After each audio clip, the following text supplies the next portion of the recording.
So on, may buntag nagpaangat meron kay anniversary ron sa Outreach Ministry Apulong. To kauban sa church at Bibian ato ang missionary Reverend Ma'am Nyo. So niangat sila diri for the third time nilang angat diri. Ika 6th anniversary sa pulong karon. Ya, itong mga kaubanan dito. Jutay raming nakaari ron kay busy pa man ang uban.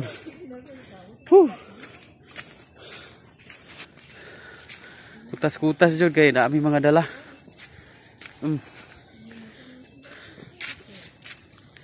Gapaangat kami kay alangaton maning Outreach Ministry diri.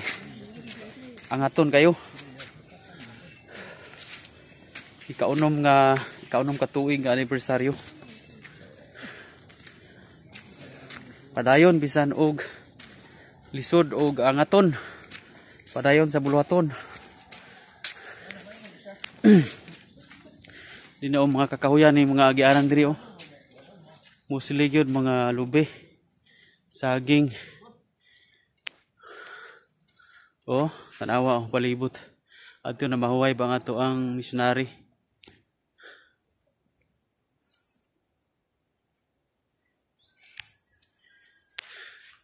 Salamat, update rata mo ron sa mga mahitabo sa anniversary.